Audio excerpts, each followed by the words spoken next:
This is Motorola Moto G73, and in today's video I would like to demonstrate that you can enable and use the Camera Pro mode on this device.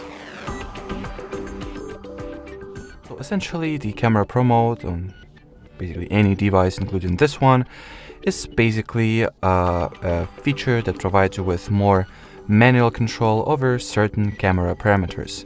So, for example, while in the Pro mode of your camera, you can automatically set the focus distance, or manually set the focus distance, set the manual value, the custom value for the white balance option, modify the shutter speed value, manage the ISO value, and change the exposure rate or exposure value as well. So that would be, well, more or less it, at least as far as the Pro mode goes in this particular camera. So thanks for watching, thanks for your attention, and bye bye.